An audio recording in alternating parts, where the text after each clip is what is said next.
I'm queen, whatever I would not be. I'm getting super evil vibes here. I could change my form to something else if this makes you uncomfortable. Hey, guys. No, go back. The horse was much more palatable. I got a payphone and a play phone. I gotta get it, baby. No, I did not. A1, hit him with the A1 song.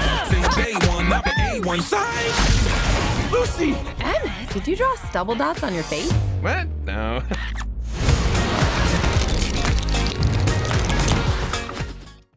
The thing that I really liked about this movie is the expansion of the family.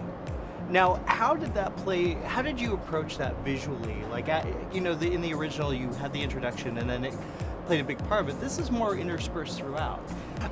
First of all, we talked a little bit about after the screening, but I want to kind of go into the idea of building this world and what were the challenges this time around instead of just keeping it as just another Lego movie. Yeah, I mean, we wanted to bring in an entirely different imagination into this picture and see what it was like when the two imaginations collide. So we had to create a whole aesthetic for Finn's, live action sister, Bianca, and, that's, a whole other set of problems. There's fabric in her world, there's all these like paper cutouts and stuff, and we had to R&D all that stuff, but it was really worth it to see, those two things combined at the end of the movie. Right, and we got to see Finn's imagination 5 years later when it's more grown up and more like sci-fi, tropey, and interested in more gritty type of stuff, and all of his influences and where those characters got to go. And then Mad Max. there you go.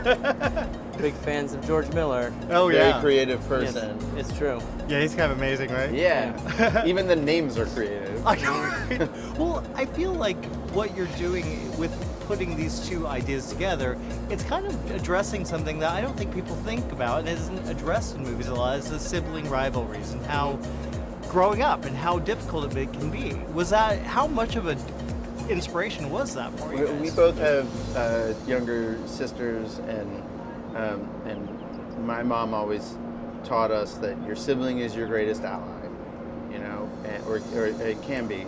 You spend your whole life together, and so that's a relationship that's worth protecting, and so we wanted to kind of make a movie about that.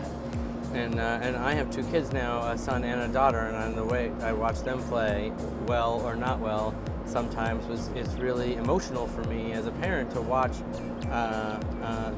them be constructive together and be collaborative. And when that is working, it just feels so wonderful because you feel like they're going to have each other forever. And we're siblings in a way.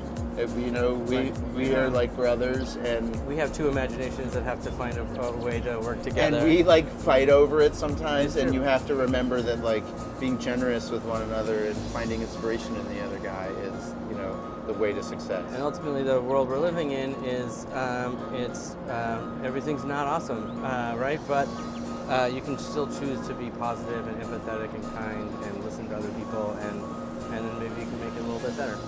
Didn't you even address that in the movie? Mm-hmm. I mean, there are certain parallels to what's going on now with everything is always awesome. It's true. It's that we kind of lied to the audience in the first movie. We did. Everything is not actually awesome, but you can lead in small ways. You can lead in your own personal life and model, empathy, and try to seek agreement, and compromise and celebrate one another. And that's what we hope people take away from the movie. Well, I feel like there's also so much room to grow. I feel like do you think ahead?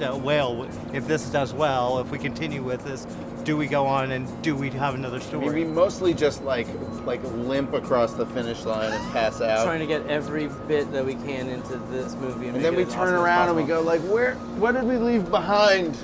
What other pieces? Occasionally things that are shrapnel. They're big ideas that won't fit into this movie that we think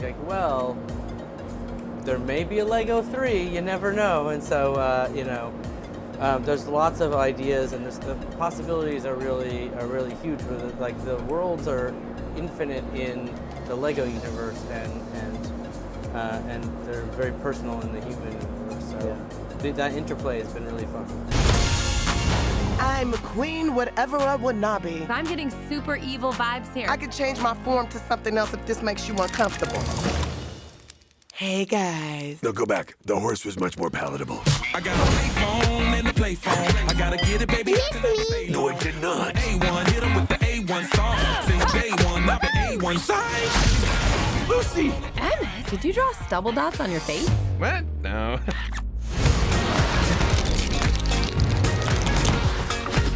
Who are you? I'm your worst nightmare. You're me when I'm late to school and I forgot my homework and my pants are made of pudding? No, I don't. Ha!